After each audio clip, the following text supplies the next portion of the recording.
The Call of Cthulhu by H.P. Lovecraft, originally published in Weird Tales, February 1928.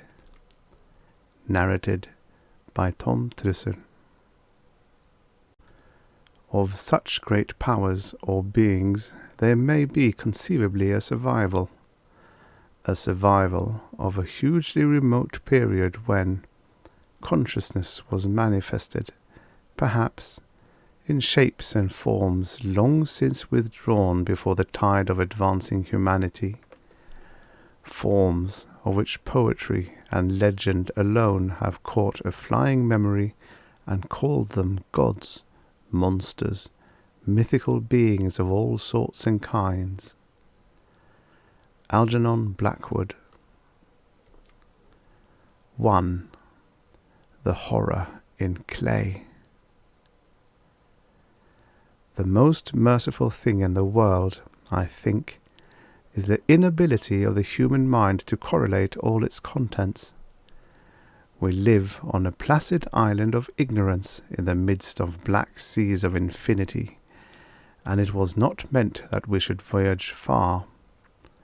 The sciences, each straining in its own direction, have hitherto harmed us little, but some day the piecing together of disassociated knowledge will open up such terrifying vistas of reality and of our frightful position therein, that we shall either go mad from the revelation or flee from the deadly light into the peace and safety of a new dark age.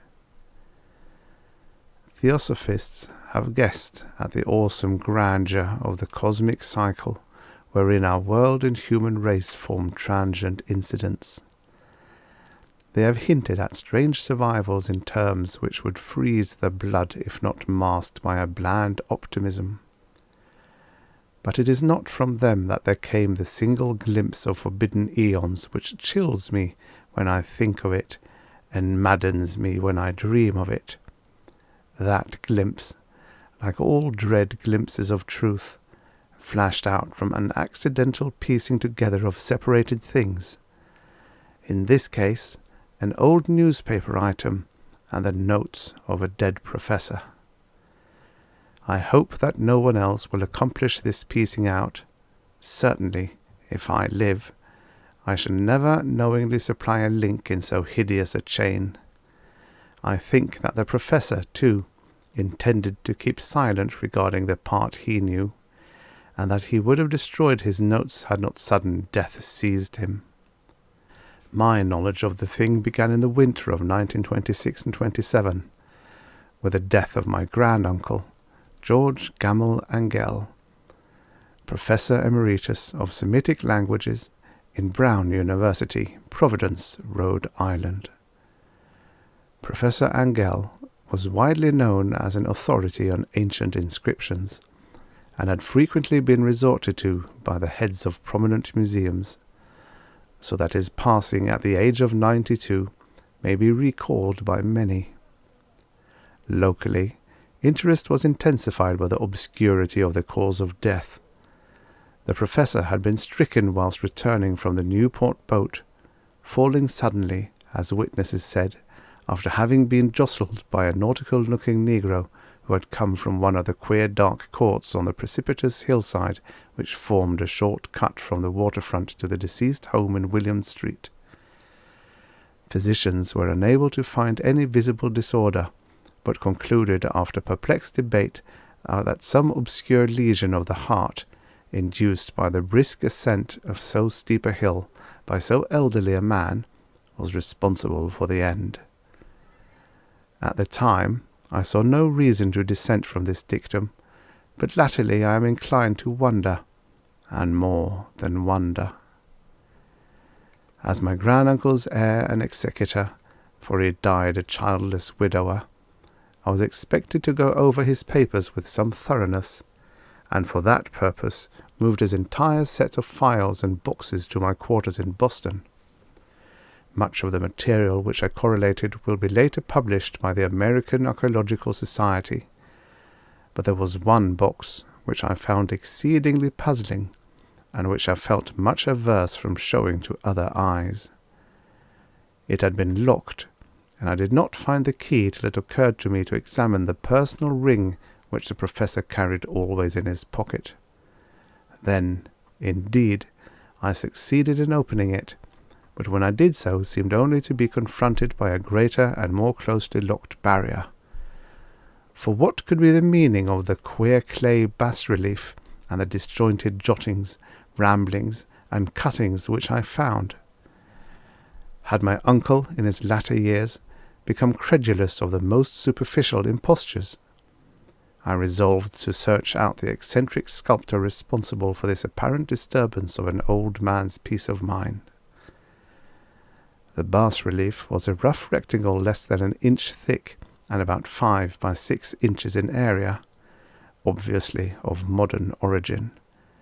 Its designs, however, were far from modern in atmosphere and suggestion, for, although the vagaries of cubism and futurism are many and wild, they do not often reproduce that cryptic regularity which lurks in prehistoric writing. And writing of some kind the bulk of these designs seemed certainly to be, though my memory, despite much familiarity with the papers and collections of my uncle, failed in any way to identify this particular species, or even hint at its remotest affiliations. Above these apparent hieroglyphics was a figure of evidently pictorial intent, though its impressionistic execution forbade a very clear idea of its nature. It seemed to be a sort of monster, or symbol representing a monster, of a form which only a diseased fancy could conceive. If I say that by my somewhat extravagant imagination yielded simultaneous pictures of an octopus, a dragon, and a human caricature, I shall not be unfaithful to the spirit of the thing. A pulpy tentacled head surmounted a grotesque and scaly body with rudimentary wings, but it was the general outline of the whole which made it most shockingly frightful. Behind the figure was a vague suggestion of a cyclopean architectural background. The writing accompanying this oddity was, aside from a stack of press cuttings, in Professor Angel's most recent hand, and made no pretense to literary style. What seemed to be the main document was headed Cthulhu Cult, in characters painstakingly printed to avoid the erroneous reading of a word so unheard of. This manuscript was divided into 2 sections, the first of which was headed 1925 Dream and Dream Work of H. A. Wilcox, 7 Thomas Street, Providence, Rhode Island, and the second, Narrative of Inspector John R. Legrasse, 121 Bienville Street, New Orleans, Louisiana, at 1908 AASMTG, Notes on Same, and Prof. Webb's account. The other manuscript papers were all brief notes, some of them accounts of the queer dreams of different persons, some of them citations from theosophical books and magazines, notably W. Scott Eliot's Atlantis and the Lost Lemuria, and the rest comments on long-surviving secret societies and hidden cults, with references to passages in such mythological and anthropological sourcebooks as Fraser's Golden Bough and Miss Murray's Witch Cult in Western Europe. The cuttings largely alluded to outre mental illnesses and outbreaks of group folly or mania in the spring of 1925.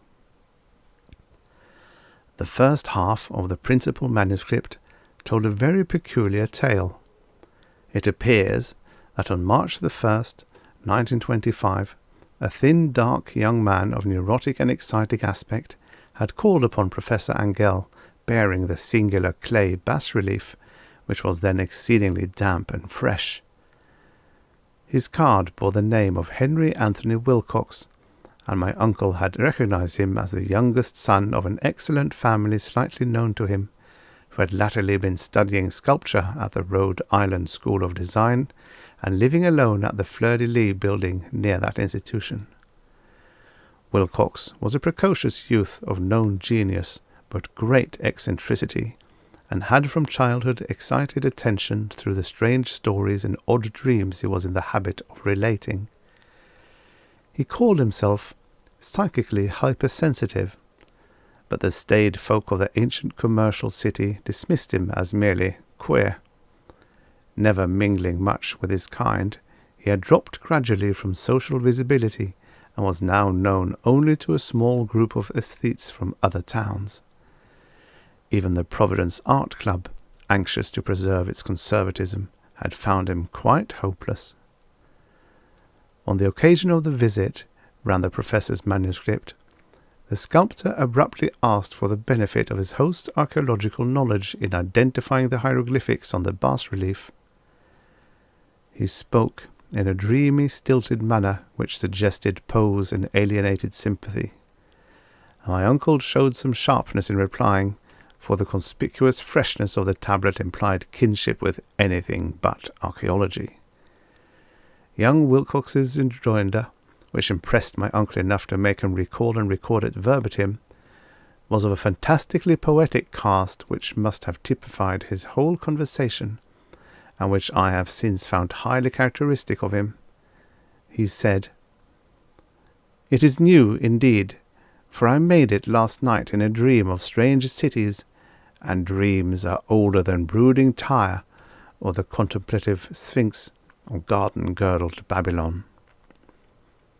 It was then that he began that rambling tale which suddenly played upon a sleeping memory and won the fevered interest of my uncle.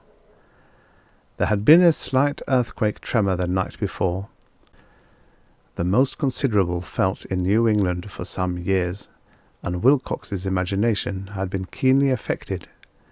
Upon retiring, he had had an unprecedented dream of great cyclopean cities of Titan blocks and sky-flung monoliths, all dripping with green ooze and sinister with latent horror.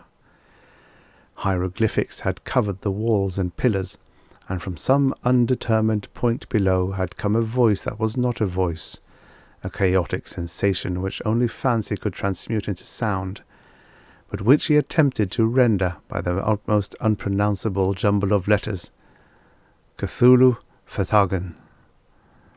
This verbal jumble was the key to the recollection which excited and disturbed Professor Angell.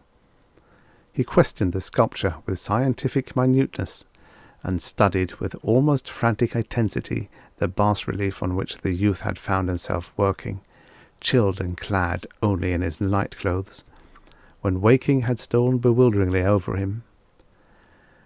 My uncle blamed his old age, Wilcox afterwards said, for his slowness in recognizing both hieroglyphics and pictorial design.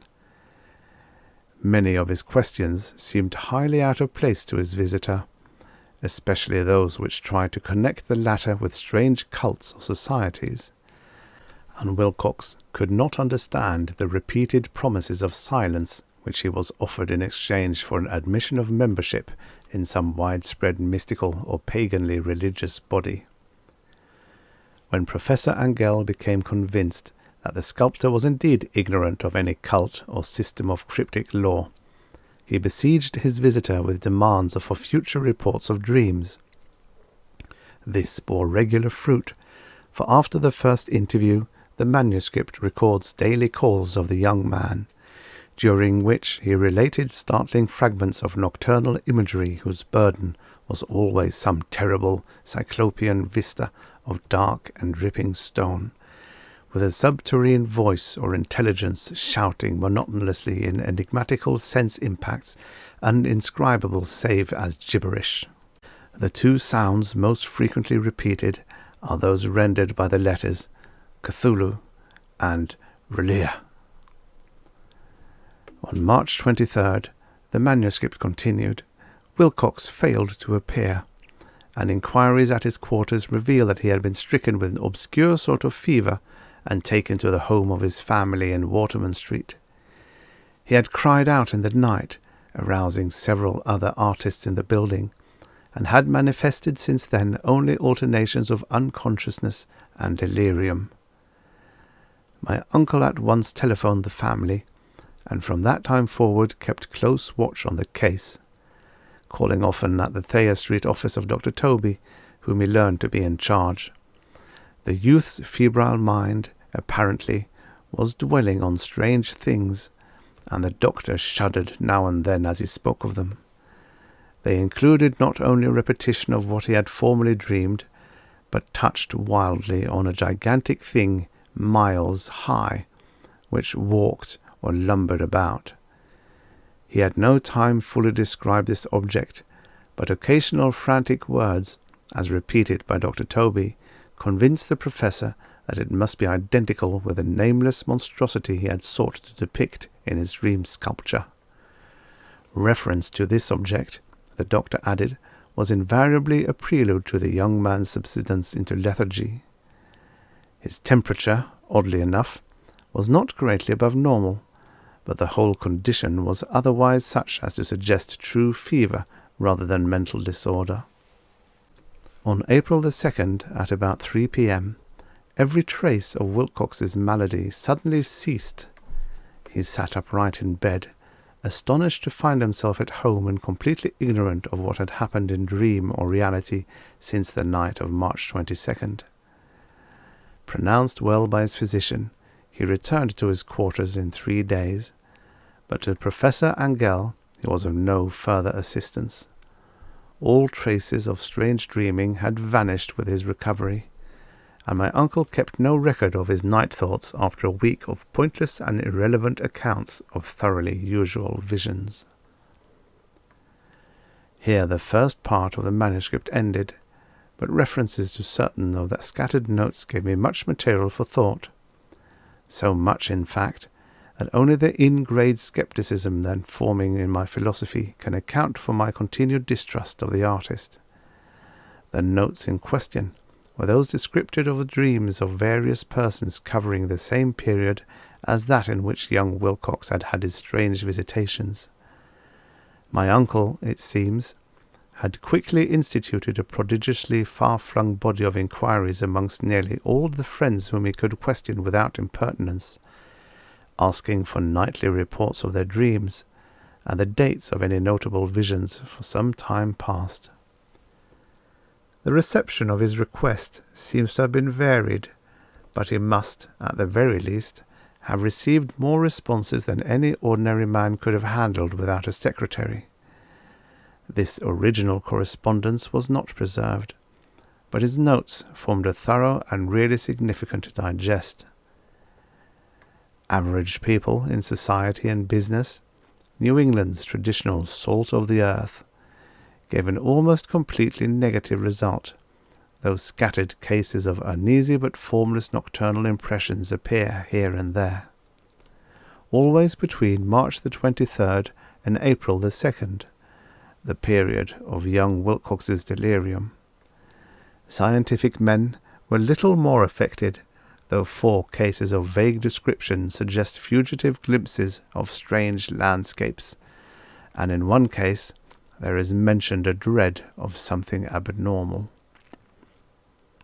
It was from the artists and poets that the pertinent answers came, and I know that panic would have broken loose had they been able to compare notes.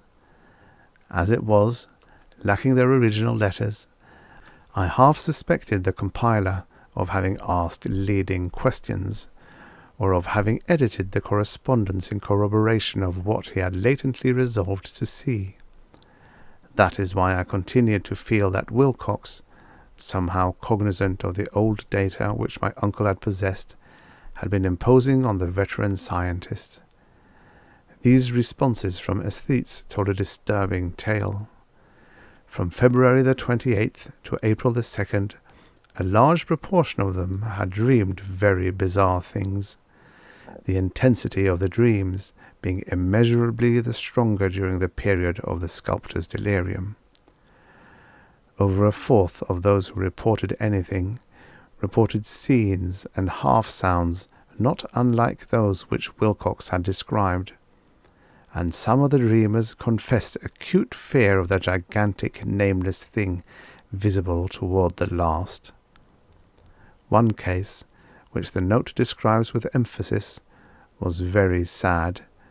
The subject, a widely known architect with leanings toward theosophy and occultism, went violently insane on the date of young Wilcox's seizure and expired several months later after incessant screamings to be saved from some escaped denizen of hell. Had my uncle referred to these cases by name instead of merely by number, I should have attempted some corroboration and personal investigation, but as it was, I succeeded in tracing down only a few. All of these, however, bore out the notes in full. I have often wondered if all the objects of the professor's questioning felt as puzzled as did this fraction. It is well that no explanation shall ever reach them. The press cuttings, as I have intimated, touched on cases of panic, mania, and eccentricity during the given period. Professor Angell must have employed a cutting bureau, for the number of extracts was tremendous, and the sources scattered throughout the globe. Here was a nocturnal suicide in London, where a lone sleeper had leaped from a window after a shocking cry. Here likewise a rambling letter to the editor of a paper in South America, where a fanatic deduces a dire future from visions he has seen. A dispatch from California describes a theosophist colony as donning white robes en masse for some glorious fulfillment which never arrives, whilst items from India speak guardedly of serious native unrest toward the end of March. Voodoo orgies multiply in Haiti, and African outposts report ominous mutterings. American officers in the Philippines find certain tribes bothersome about this time, and New York policemen are mobbed by hysterical Levantines on the night of March the 22nd and 23rd. The west of Ireland, too, is full of wild rumour and legendary, and a fantastic painter named Ardois Bonneau hangs a blasphemous dream landscape in the Paris Spring Salon of 1926. And so numerous are the recorded troubles in insane asylums that only a miracle can have stopped the medical fraternity from noting strange parallelisms and drawing mystified conclusions. A weird bunch of cuttings, all told, and I can at this date scarcely envisage the callous rationalism with which I set them aside. But I was then convinced that young Wilcox had known of the older matters mentioned by the professor. 2. The Tale of Inspector Legrasse. The older matters, which had made the sculptor's dream and bas-relief so significant to my uncle, formed the subject of the second half of his long manuscript.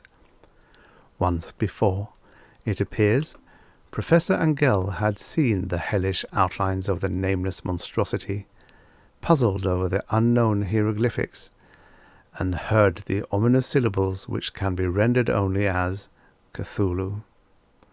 And all this in so stirring and horrible a connection that it is a small wonder he pursued young Wilcox with queries and demands for data. This earlier experience had come in 1908, 17 years before, when the American Archaeological Society held its annual meeting in St. Louis.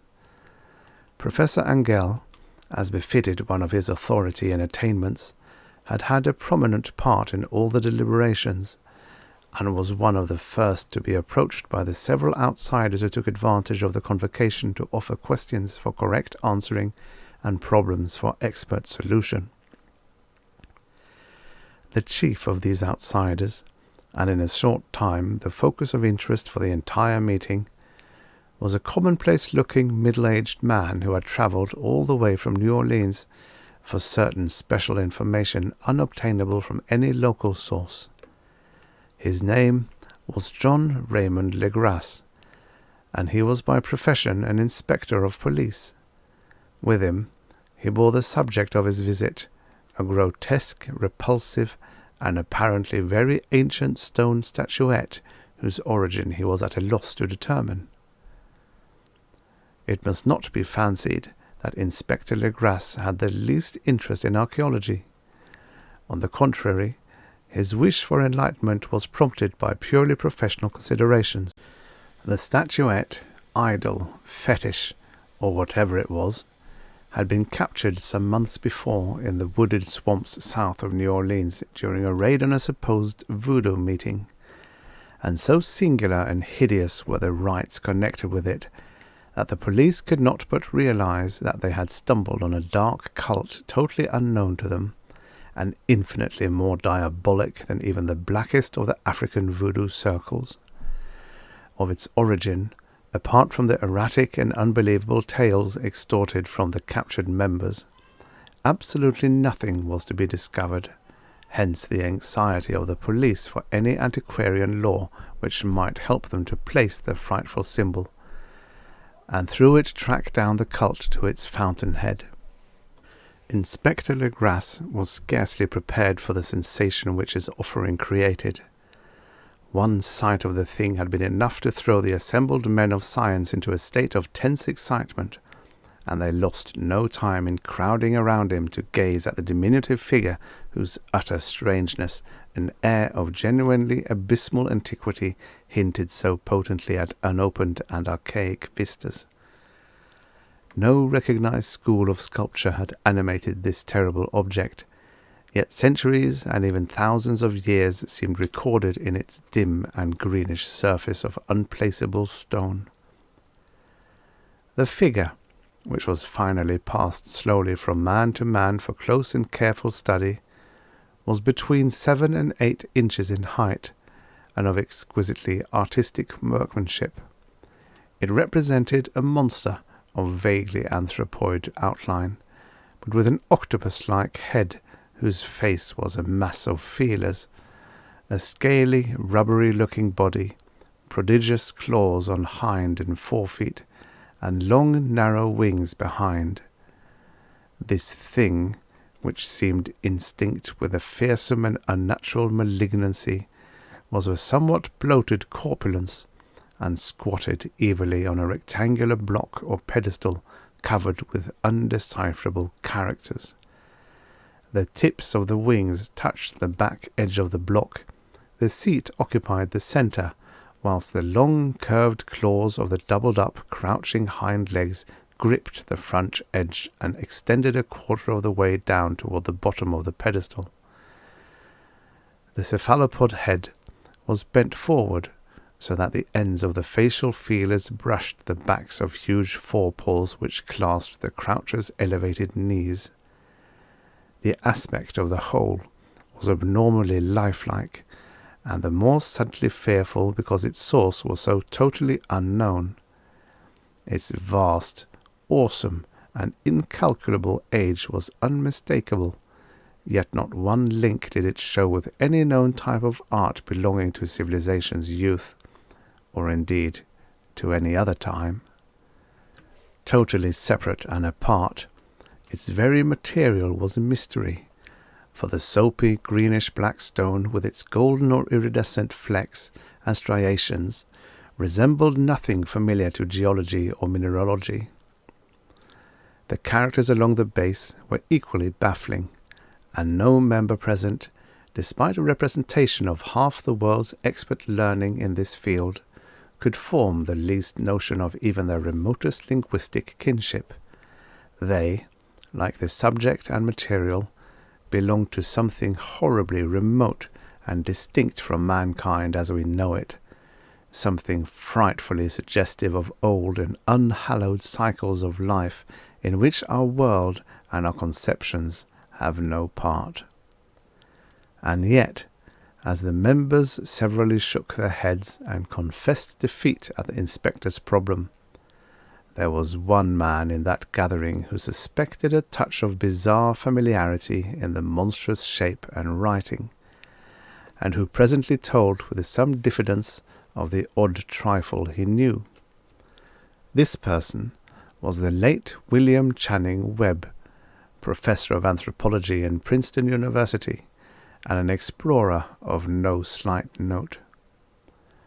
Professor Webb had been engaged 48 years before in a tour of Greenland and Iceland in search of some runic inscriptions which he failed to unearth, and whilst high up on the West Greenland coast had encountered a singular tribe or cult of degenerate Eskimos whose religion, a curious form of devil worship, chilled him with its deliberate bloodthirstiness and repulsiveness.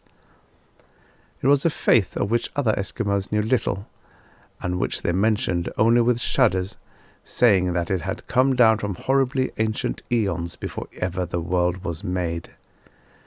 Besides nameless rites and human sacrifices, there were certain queer hereditary rituals addressed to a supreme elder devil or Tornasuk, and of this Professor Webb had taken a careful phonetic copy from an aged Angekok or wizard priest, expressing the sounds in Roman letters as best he knew how.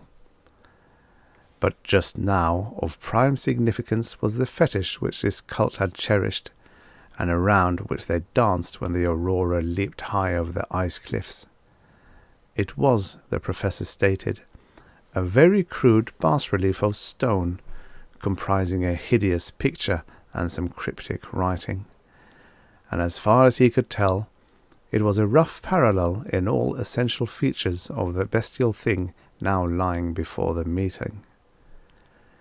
These data, received with suspense and astonishment by the assembled members, proved doubly exciting to Inspector Legrasse, and he began at once to ply his informant with questions. Having noted and copied an oral ritual among the swamp cult worshippers his men had arrested, he besought the professor to remember as best he might the syllables taken down amongst the diabolist Eskimos. Then followed an exhaustive comparison of details, and a moment of really awed silence when both detective and scientist agreed on the virtual identity of the phrase common to two hellish rituals so many worlds of distance apart. What, in substance, both the Eskimo wizards and the Louisiana swamp priests had chanted to their kindred idols was something very like this, the word divisions being guessed at from traditional breaks in the phrase as chanted aloud. Pagnugi, Maglotnaf, Cthulhu, Lea, Wagahbagl, Fatagin. Legrasse had 1 point in advance of Professor Webb, for several among his mongrel prisoners had repeated to him what older celebrants had told him the words meant. This text, as given, ran something like this. In his house at R'lyeh, dead Cthulhu waits dreaming.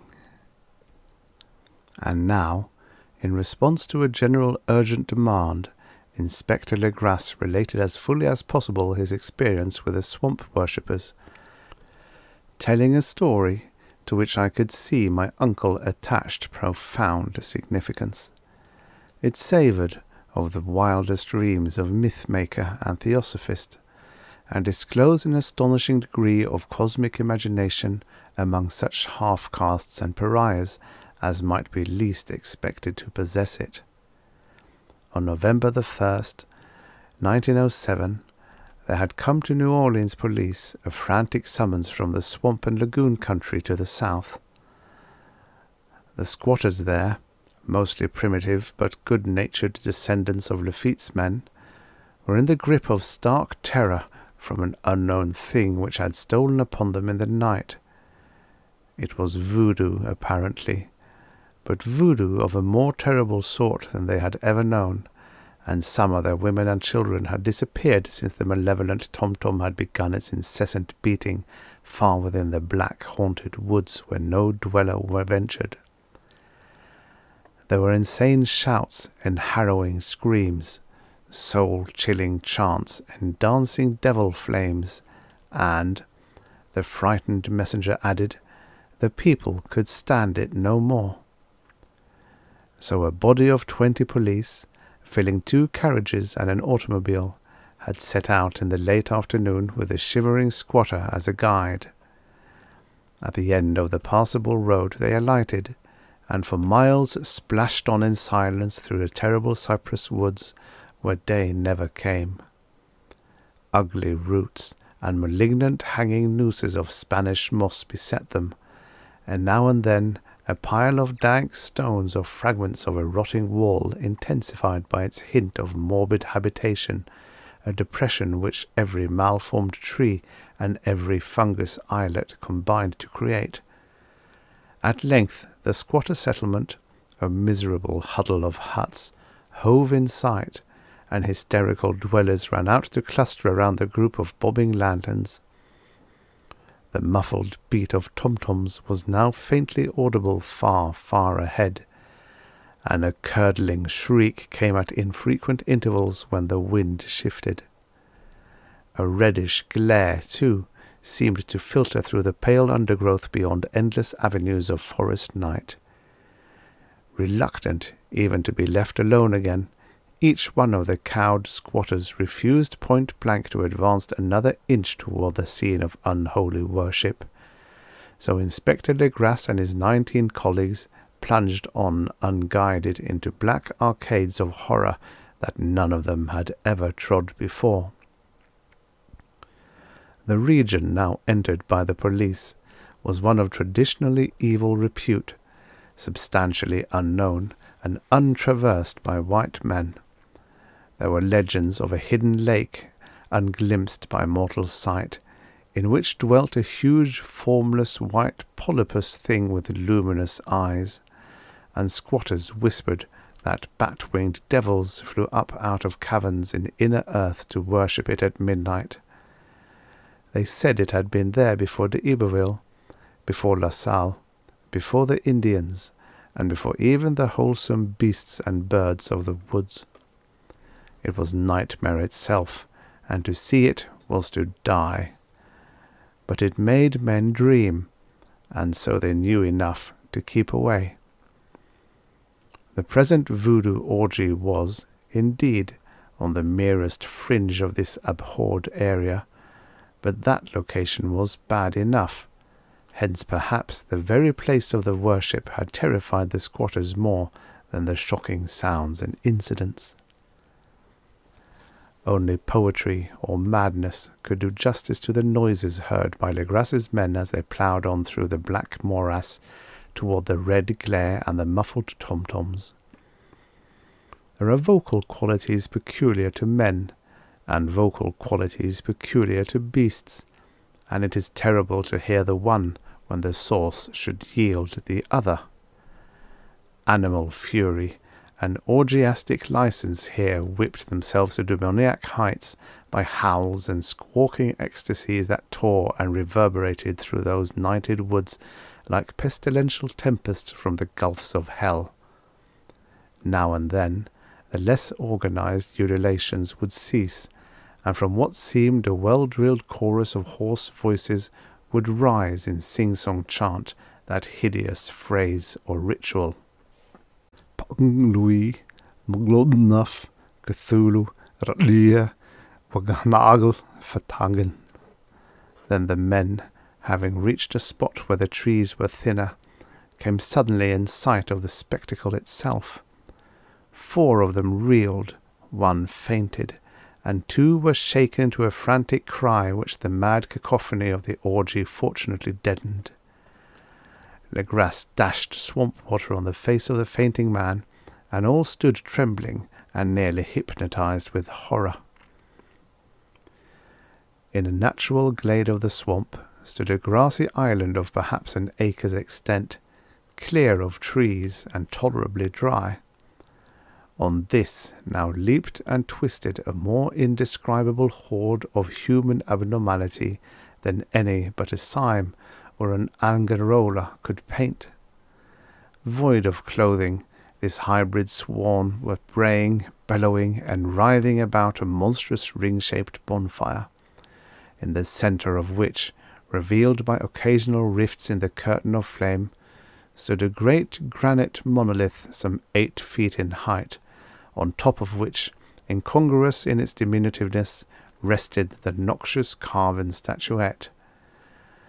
From a wide circle of 10 scaffolds set up at regular intervals with a flame-girt monolith as a centre hung, head downward, the oddly marred bodies of the helpless squatters who had disappeared.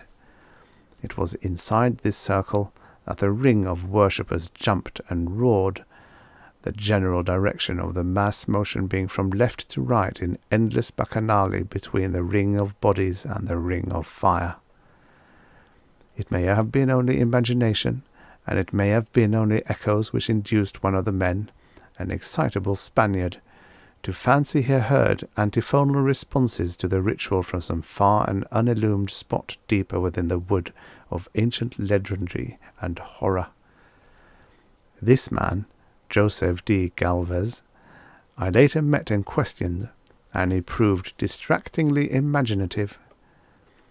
He indeed went so far as to hint of the faint beating of great wings, and of a glimpse of shining eyes and a mountainous white bulk beyond the remotest trees.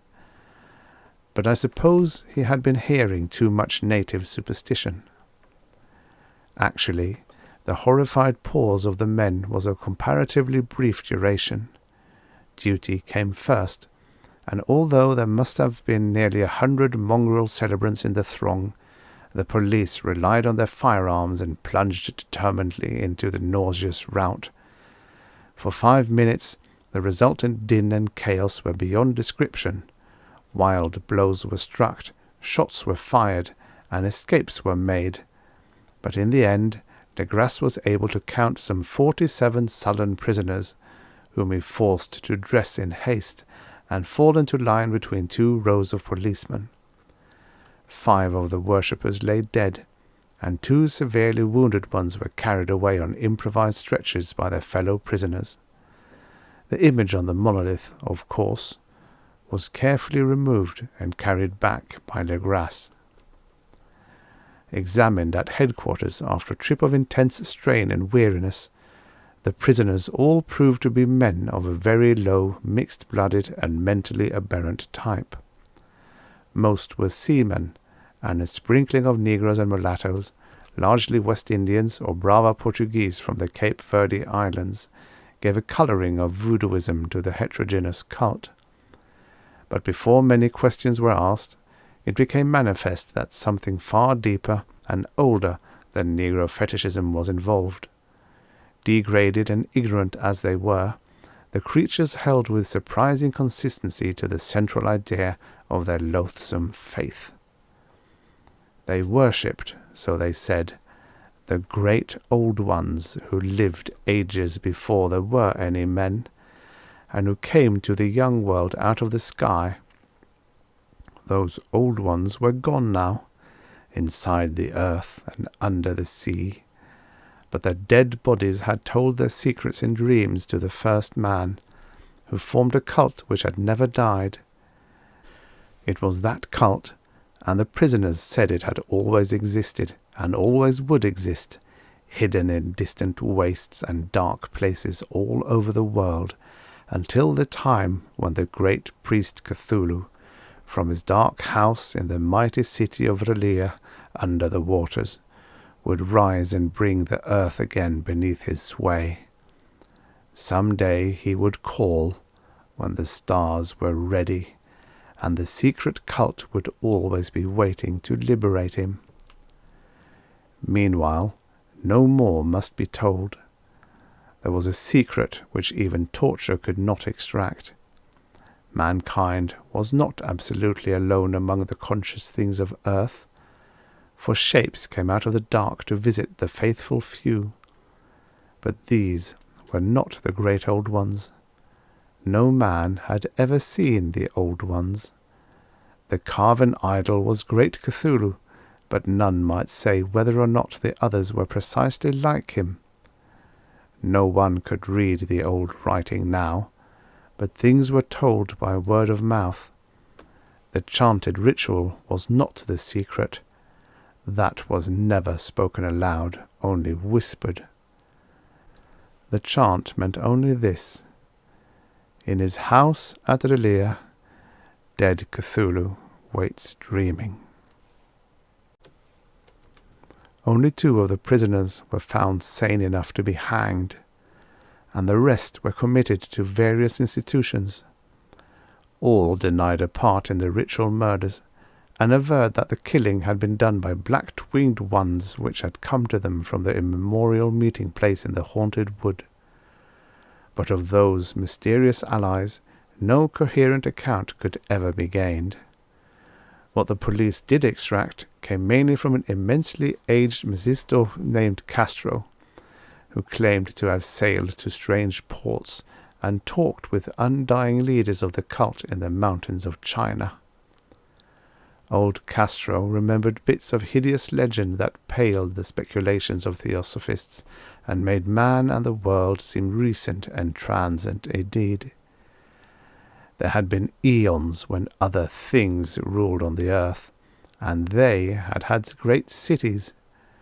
Remains of them, he said the deathless Chinaman had told him, were still to be found as cyclopean stones on islands in the Pacific. They all died vast epochs of time before man came. But there were arts which could revive them when the stars had come round again to the right positions in the cycle of eternity. They had indeed come themselves from the stars and brought their images with them.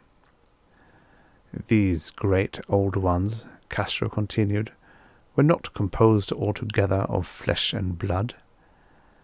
They had shape, for did not this star-fashioned image prove it? But that shape was not made of matter. When the stars were right, they could plunge from world to world through the sky, but when the stars were wrong, they could not live. But although they no longer lived, they would never really die. They all lay in stone houses in their great city of R'lyeh, preserved by the spells of mighty Cthulhu for a glorious resurrection when the stars and the earth might once more be ready for them. But at that time some force from outside must serve to liberate their bodies.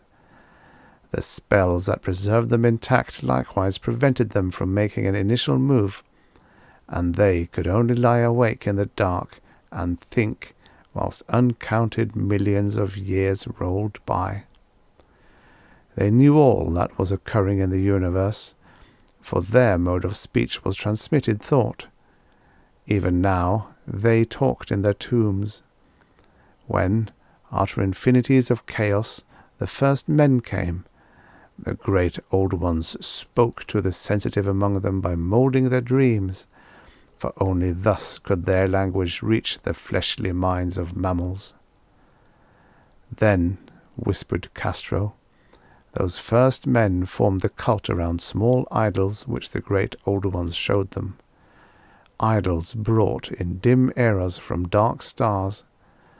That cult would never die till the stars came right again, and the secret priests would take great Cthulhu from his tomb to revive his subjects and resume his rule of earth. The time would be easy to know, for then mankind would have become as the great old ones, free and wild and beyond good and evil, with laws and morals thrown aside and all men shouting and killing and revelling in joy.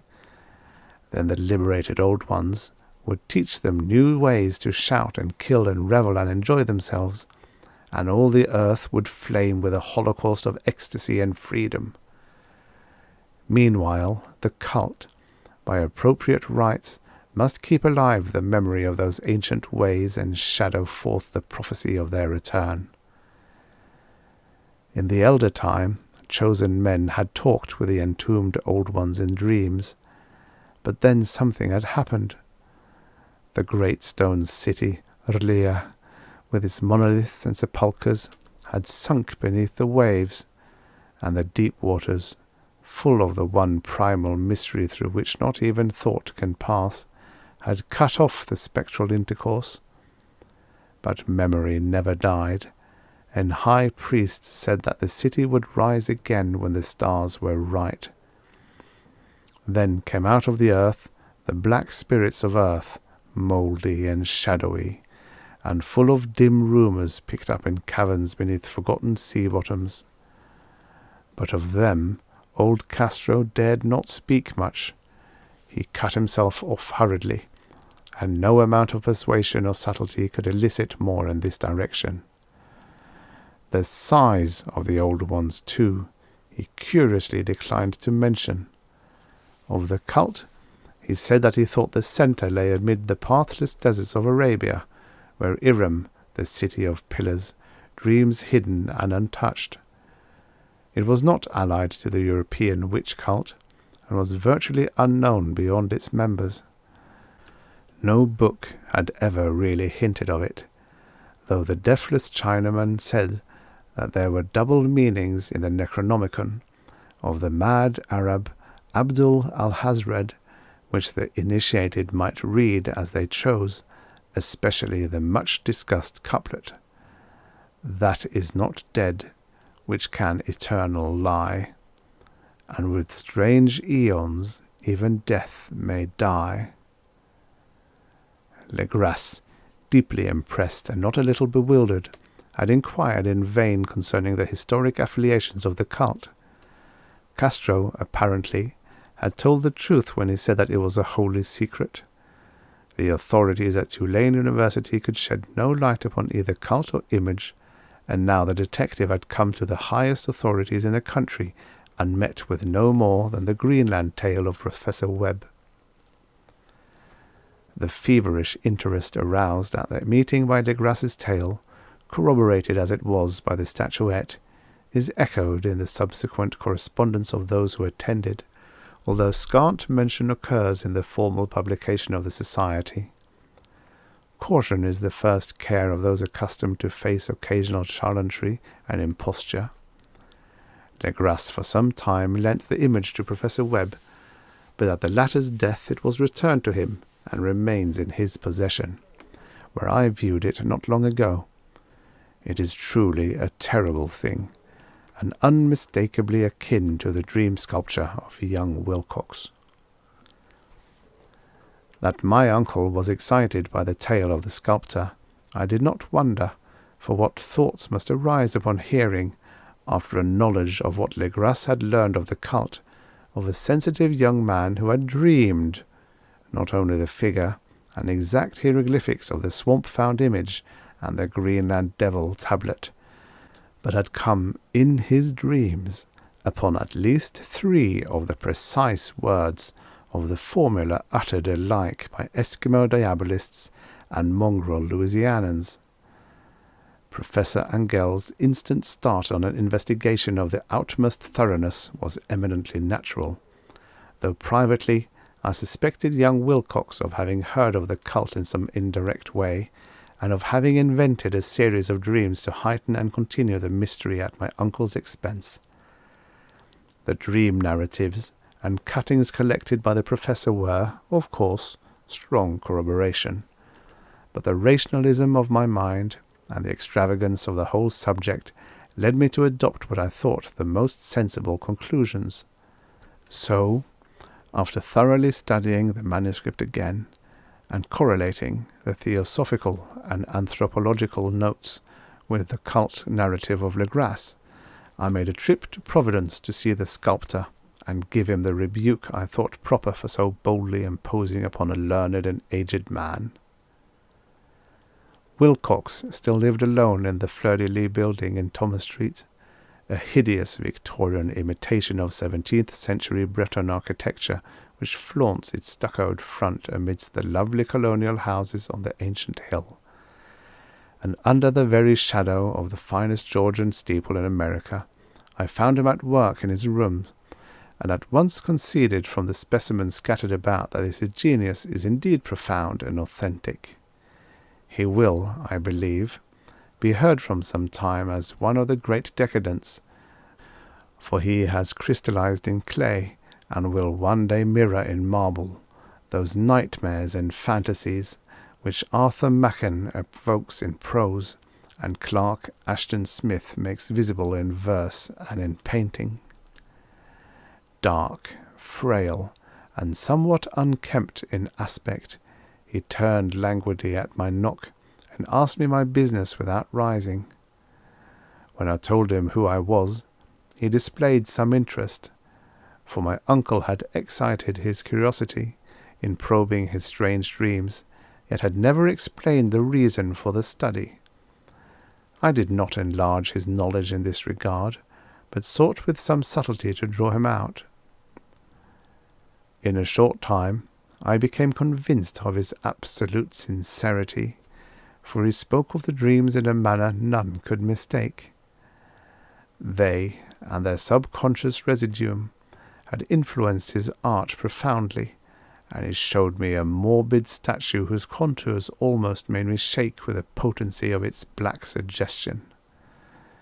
He could not recall having seen the original of this thing except in his own dream bas-relief, but the outlines had formed themselves insensibly under his hands.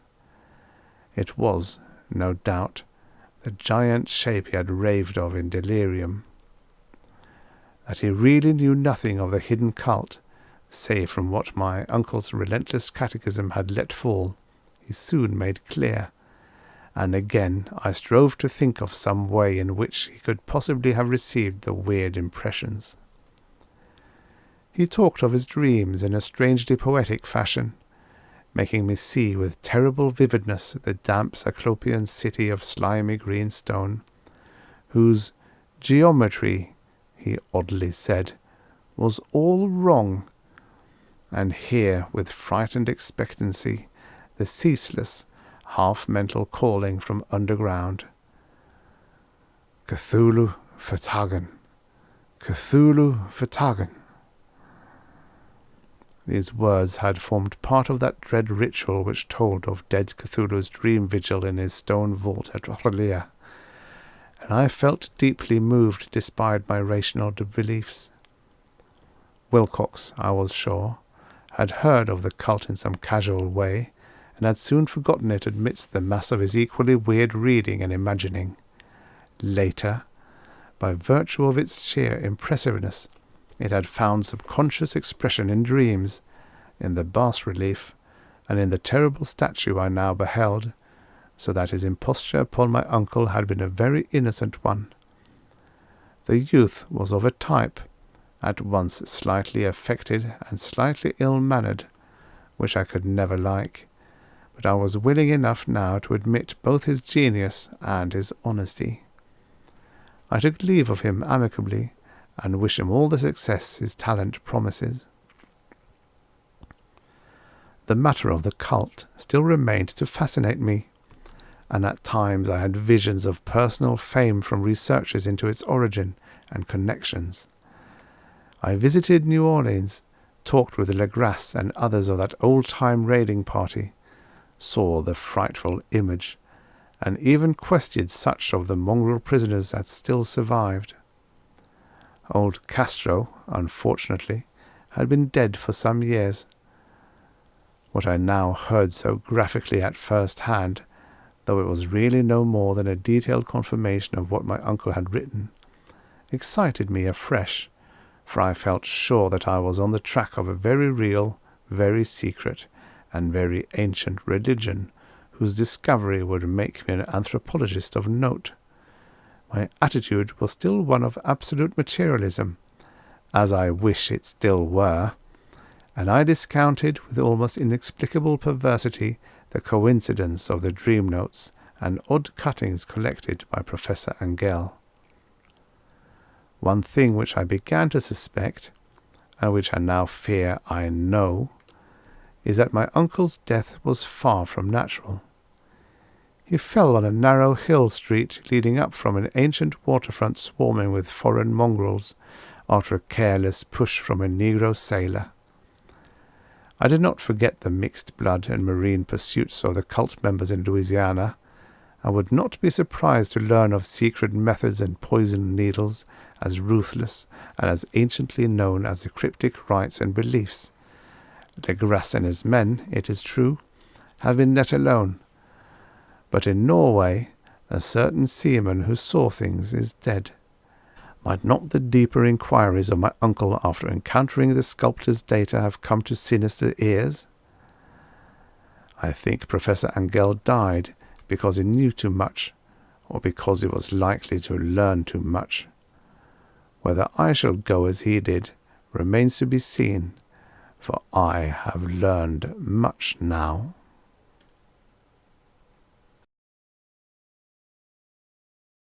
(3) The Madness from the Sea.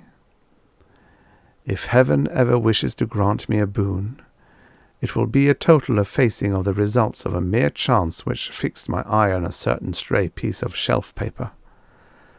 It was nothing of which I would naturally have stumbled in the course of my daily round, for it was an old number of an Australian journal, Sydney Bulletin, for April the 18th, 1925. It had escaped even the cutting bureau which had at the time of its issuance been avidly collecting material for my uncle's research. I had largely given over my inquiries into what Professor Angell called the Cthulhu cult, and was visiting a learned friend of Paterson, New Jersey, the curator of a local museum, and a mineralogist of note.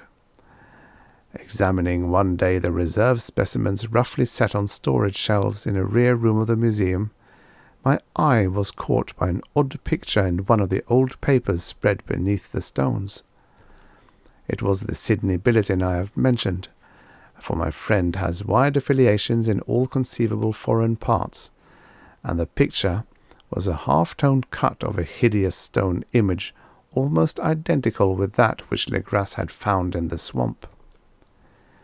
Eagerly clearing the sheet of its precious contents, I scanned the item in detail, and was disappointed to find it of only moderate length. What it suggested, however, was of portentous significance to my flagging quest, and I carefully tore it out for immediate action. It read as follows: Mystery derelict found at sea. Vigilant arrives with helpless armed New Zealand yacht in tow. One survivor and dead man found aboard. Tale of desperate battle and deaths at sea. Rescued seaman refuses particulars of strange experience. Odd idol found in his possession. Inquiry to follow. The Morris and Company's freighter Vigilant, bound from Valparaiso, arrived this morning at his wharf in Darling Harbour, having in tow the battered and disabled but heavily armed steam yacht Alert of Dunedin, New Zealand, which was sighted April the 12th in south latitude 34 degrees 21 minutes, west longitude 152 degrees 17 minutes, with one living and one dead man aboard. The Vigilant left Valparaiso March of 25th, and on April the 2nd was driven considerably south on a course by exceptionally heavy storms and monster waves. On April the 12th, the derelict was sighted, and though apparently deserted, was found upon boarding to contain one survivor in a half-delirious condition, and one man who had evidently been dead for more than a week. The living man was clutching a horrible stone idol of unknown origin, about a foot in height, regarding whose nature authorities at Sydney University, the Royal Society, and the Museum in College Street all profess complete bafflement, and which the survivor says he found in the cabin of the yacht, in a small carved shrine of common pattern. This man, after recovering his senses, told an exceedingly strange story of piracy and slaughter.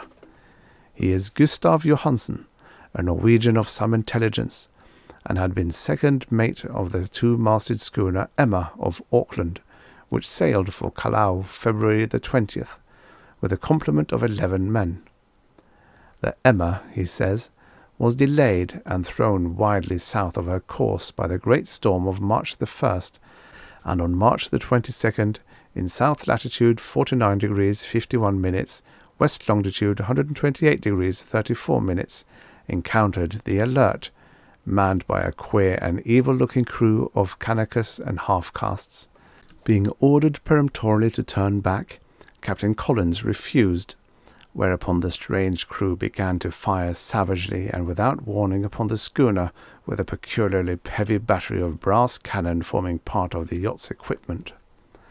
The Emma's men showed fight, says the survivor, and though the schooner began to sink from shots beneath the waterline, they managed to heave alongside the enemy and board her, grappling with the savage crew on the yacht's deck and being forced to kill them all, the number being slightly superior because of their particularly abhorrent and desperate though rather clumsy mode of fighting.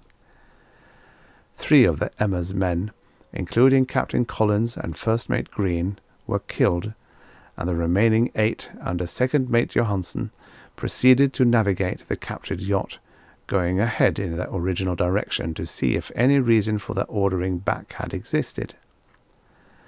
The next day, it appears, they raised and landed on a small island, although none is known to exist in that part of the ocean, and 6 of the men somehow died ashore, though Johansen is queerly reticent about this part of his story and speaks only of their falling into a rock chasm.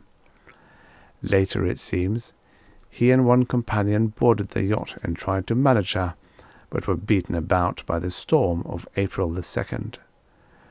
From that time till his rescue on the 12th, the man remembers little, and he does not even recall when William Bryden, his companion, died. Bryden's death reveals no apparent cause, and was probably due to excitement or exposure. Cabled advices from Dunedin reports that the Alert was well known there as an island trader, and bore an evil reputation among the waterfront. It was owned by a curious group of half-castes whose frequent meetings and night trips to the woods attracted no little curiosity, and it had set sail in great haste just after the storm and earth tremors of March the 1st. Our Auckland correspondent gives the Emma and her crew an excellent reputation, and Johansen is described as a sober and worthy man. The Admiralty will institute an inquiry on the whole matter beginning tomorrow, at which every effort will be made to induce Johansen to speak more freely than he has done hitherto. This was all, together with the picture of the hellish image. But what a train of ideas it started in my mind. Here were new treasuries and data on the Cthulhu cult, and evidence that it had strange interests at sea as well as on land. What motive prompted the hybrid crew to order back the Emma as they sailed about with a hideous idol? What was the unknown island on which 6 of the Emma's crew had died, and about which the mate Johansen was so secretive? What had the Vice-Admiralty's investigation brought out, and what was known of the noxious cult in Dunedin? And most marvellous of all, what deep and more than natural linkage of dates was this which gave a malign and now undeniable significance to the various turns of events so carefully noted by my uncle? March the 1st, or February 28th, according to the international dateline. The earthquake and storm had come. From Dunedin, the Alert and her noisome crew had darted eagerly forth, as if imperiously summoned, and on the other side of the earth poets and artists had begun to dream of a strange, dank, cyclopean city, whilst a young sculptor had moulded in his sleep the form of the dreaded Cthulhu. March 23rd, the crew of the Emma landed on an unknown island and left 6 men dead, and on that date the dreams of sensitive men assumed a heightened vividness and darkened with dread of a giant monster's malign pursuit, whilst an architect had gone mad, and a sculptor had lapsed suddenly into delirium. And what of this storm of April the 2nd, the date on which all dreams of the dank city ceased, and Wilcox emerged unharmed from the bondage of strange fever? What of all this, and of those hints of the old Castro about the sunken, star-born old ones, and their coming reign, their faithful cult, and their mastery of dreams? Was I tottering on the brink of cosmic horrors beyond man's power to bear? If so, they must be horrors of the mind alone, for in some way the 2nd of April had put a stop to whatever monstrous menace had begun its siege of mankind's soul. That evening, after a day of hurried cabling and arranging, I bade my host adieu and took a train for San Francisco. In less than a month I was in Dunedin, where, however, I found that little was known of the strange cult members who had lingered in the old sea taverns. Waterfront scum was far too common for special mention, though there was vague talk about one inland trip these mongrels had made, during which faint drumming and red flame were noted on the distant hills.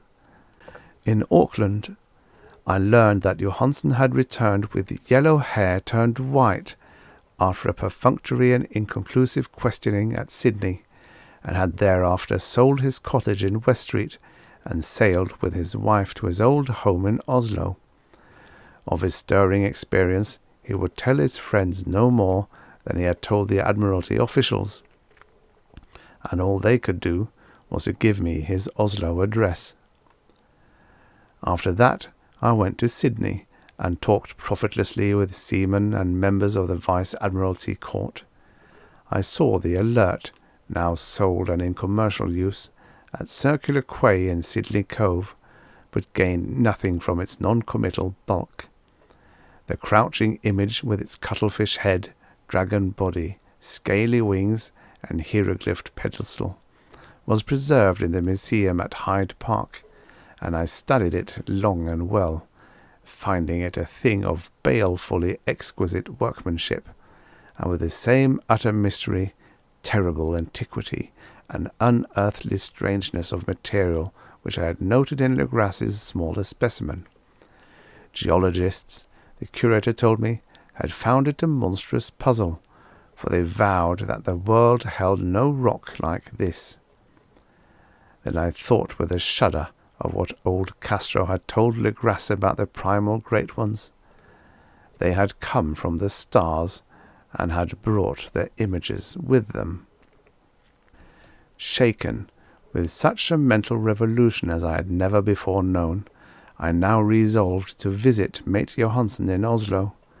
Sailing for London, I re-embarked at once for the Norwegian capital, and one autumn day landed at the trim wharves in the shadow of the Egeberg.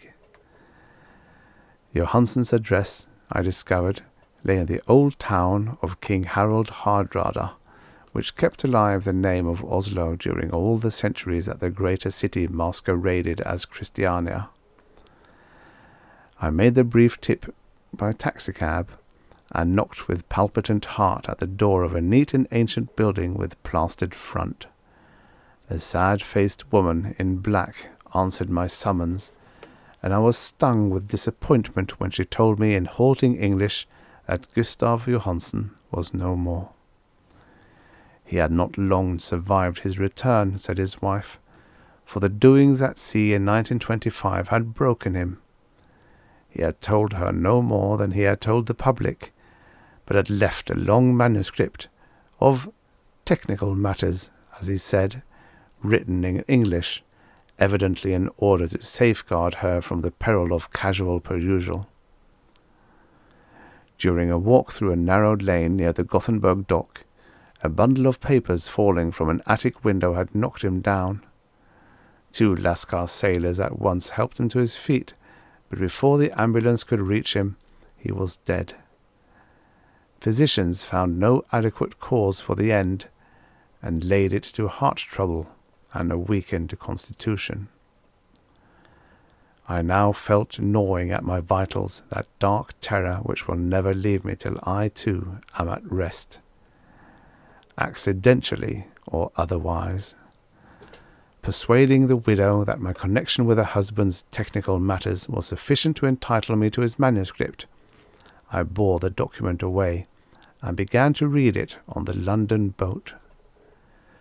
It was a simple, rambling thing, a naive sailor's effort at a post-factor diary, and strove to recall day by day that last awful voyage.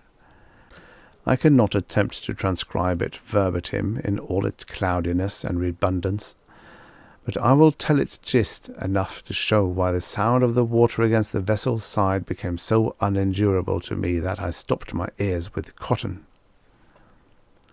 Johansen, thank God, did not know quite all, even though he saw the city and the thing, but I shall never sleep calmly again when I think of the horrors that lurk ceaselessly behind life in time and in space, and of those unhallowed blasphemies from elder stars which dream beneath the sea, known and favoured by a nightmare cult, ready and eager to loose them on the world whenever another earthquake shall heave their monstrous stone city again to the sun and air.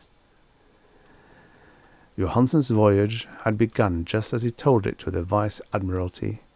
The Emma, in ballast, had cleared Auckland on February 20th, and had felt the full force of that earthquake-born tempest which must have heaved up from the sea-bottom the horrors that filled men's dreams. Once more under control, the ship was making good progress when held up by the Alert on March of 22nd, and I could feel the mate's regret as he wrote of her bombardment and sinking. Of the swarthy cult fiends on the Alert, he speaks with significant horror. There was some peculiarly abominable quality about them which made their destruction seem almost a duty, and Johansen shows ingenious wonder at the charge of ruthlessness brought against his party during the proceedings of the Court of Inquiry. Then, driven ahead by curiosity and the captured yacht under Johansen's command, the men sight a great stone pillar sticking out of the sea, and in south latitude 47 degrees 9 minutes, west longitude 126 degrees 43 minutes, come upon a coastline of mingled mud, ooze, and weedy cyclopean masonry, which can be nothing less than the tangible substance of Earth's supreme terror, the nightmare corpse city of R'lyeh, that was built in measureless eons behind history by the vast, loathsome shapes that seeped down from the dark stars.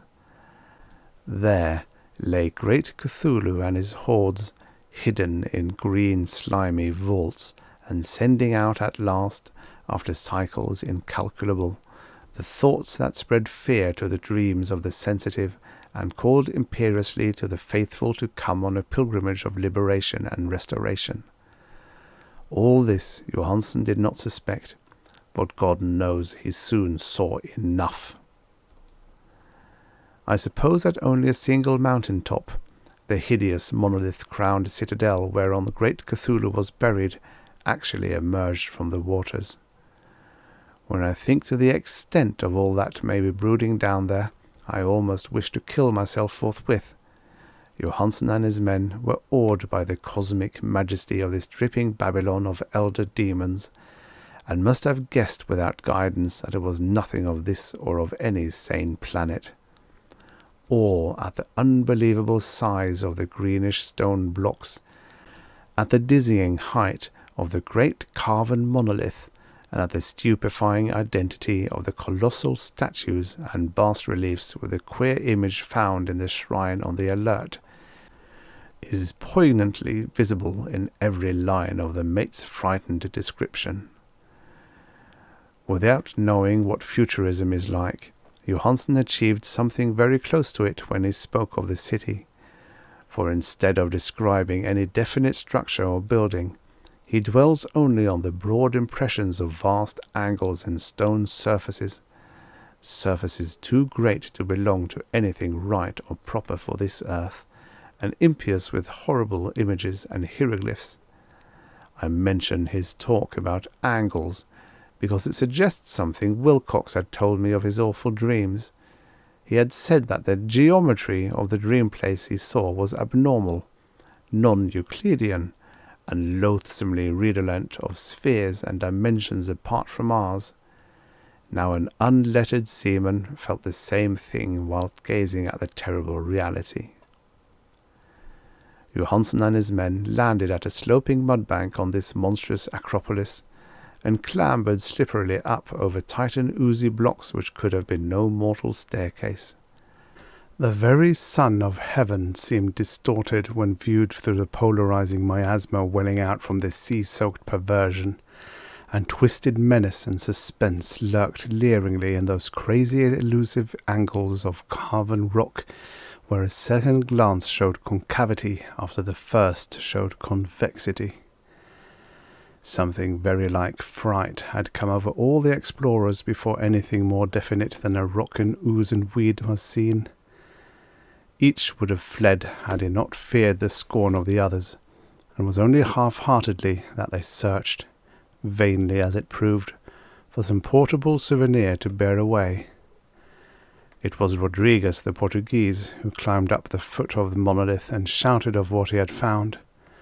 The rest followed him, and looked curiously at the immense carved door with the now familiar squid dragon bas-relief. It was, Johansen said, like a great barn door, and they all felt that it was a door because of the ornate lintel, threshold, and jambs around it, though they could not decide whether it lay flat like a trapdoor, or slantwise like an outside cellar door. As Wilcox would have said, the geometry of the place was all wrong. One could not be sure that the sea and the ground were horizontal, hence the relative position of everything else seemed phantasmally variable. Bryden pushed at the stone in several places without result. Then Donovan felt over it delicately around the edge, pressing each point separately as he went. He climbed interminably among the grotesque stone moulding. That is, one would call it climbing if the thing was not after all horizontal, and the men wondered how any door in the universe could be so vast. Then, very softly and slowly, the acre-great panel began to give inward at the top, and they saw that it was balanced. Donovan slid, or somehow propelled himself down or along the jamb and rejoined his fellows, and everyone watched the queer recession of the monstrously carven portal. In this fantasy of prismatic distortion it moved enormously in a diagonal way, so that all the rules of matter and perspective seemed upset. The aperture was black, with a darkness almost material. That tenebrousness was indeed a positive quality, for it obscured such parts of the inner walls as ought to have been revealed, and actually burst forth like smoke from its eon-long imprisonment, visibly darkening the sun as it slunk away into the shrunken and gibbous sky on flapping membranous wings. The odour arising from the newly opened depths was intolerable, and at length the quick-eared Hawkins thought he heard a nasty, slopping sound down there.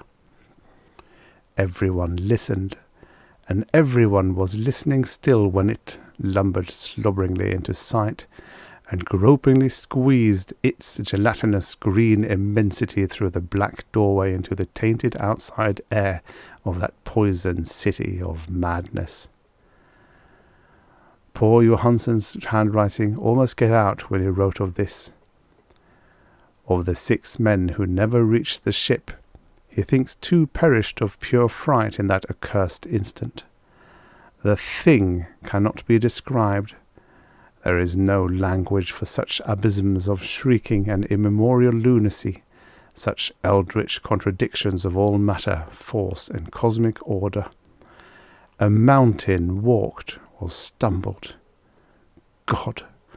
What wonder that across the earth a great architect went mad, and poor Wilcox raved with fever in that telepathic instant. The thing of the idols, the green sticky spawn of the stars, had awaked to claim his own. The stars were right again, and what an age-old cult had failed to do by design, a band of innocent sailors had done by accident. After vigintillions of years, great Cthulhu was loose again, and ravening for delight. 3 men were swept up by the flabby claws before anybody turned. God rest them, if there be any rest in the universe. They were Donovan, Guerrera, and Ångström. Parker slipped as the other 3 were plunging frenziedly over endless vistas of green-crusted rock to the boat, and Johansen swears that he was swallowed up by an angle of masonry which shouldn't have been there, an angle which was acute, but behaved as if it were obtuse. So only Bryden and Johansen reached the boat, and pulled desperately for the Alert as the mountainous monstrosity flopped down the slimy stones and hesitated, floundering at the edge of the water. Steam had not been suffered to go down entirely, despite the departure of all hands for the shore, and it was the work of only a few moments of feverishly rushing up and down between wheels and engines to get the Alert under way. Slowly, amidst the distorted horrors of that indescribable scene, she began to churn the lethal waters, whilst on the masonry of that charnel shore that was not of earth, the Titan thing from the stars slavered and gibbered like Polypheme cursing the fleeing ship of Odysseus. Then, bolder than the storied Cyclops, great Cthulhu slid greasily into the water and began to pursue with vast wave-raising strokes of cosmic potency. Bryden looked back and went mad, laughing shrilly as he kept on laughing at intervals till death found him one night in the cabin, whilst Johansen was wondering deliriously. But Johansen had not given out yet. Knowing that the thing could surely overtake the Alert until steam was fully up, he resolved on a desperate chance, and, setting the engine for full speed, ran lightning-like on deck and reversed the wheel. There was a mighty eddying and foaming in the noisome brine, and as the steam mounted higher and higher, the brave Norwegian drove his vessel head-on against the pursuing jelly, which rose above the unclean froth like the stern of a demon galleon. The awful squid head, with writhing feelers, came nearly up to the bowsprit of the sturdy yacht, but Johansen drove on relentlessly. There was a bursting as of an exploding bladder, a slushy nastiness as of a cloven sunfish, a stench as of 1,000 opened graves, and a sound that the chronicler would not put on paper.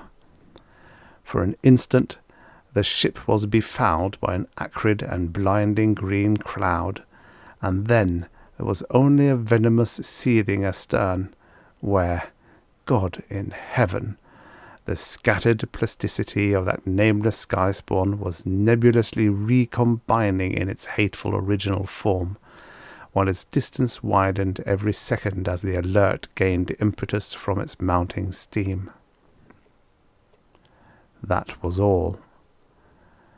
After that, Johansen only brooded over the idol in the cabin, and attended to a few matters of food for himself and the laughing maniac by his side. He did not try to navigate after the first bold flight, for the reaction had taken something out of his soul. Then came the storm of April the 2nd, and a gathering of the clouds about his consciousness. There is a sense of spectral whirling through liquid gulfs of infinity, of dizzying rides through reeling universes on a comet's tail, and of hysterical plunges from the pit to the moon, and from the moon back again to the pit, all livened by a cachinnating chorus of the distorted, hilarious elder gods and the green, bat-winged, mocking imps of Tartarus. Out of that dream came rescue, the Vigilant, the Vice-Admiralty Court, the streets of Dunedin, and the long voyage back home to the old house by the Egerbad. He could not tell. They would think him mad. He would write of what he knew before death came, but his wife must not guess. Death would be a boon, if only it could blot out the memories.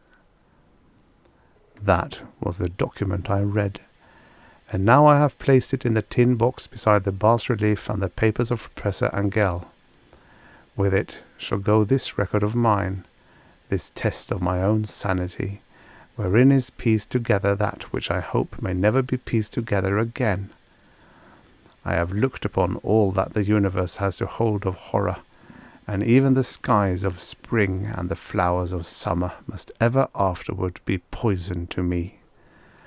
But I do not think my life will be long. As my uncle went, as poor Johansen went, so I shall go. I know too much, and the cult still lives. Cthulhu still lives too, I suppose, again in that chasm of stone which has shielded him since the sun was young. His accursed city is sunken once more, for the Vigilant sailed over the spot after that April storm. But his ministers on earth still bellow and prance and slay around idol-capped monoliths in lonely places. He must have been trapped by the sinking whilst within its black abyss, or else the world would by now be screaming with fright and frenzy. Who knows the end? What has arisen may sink, and what has sunk may rise. Loathsomeness waits and dreams in the deep, and decay spreads over the tottering cities of men. A time will come. But I must not and cannot think. Let me pray that, if I do not survive this manuscript, my executors may put caution before audacity, and see that it meets no other eye. Found among the papers of the late Francis Wayland Thurston of Boston.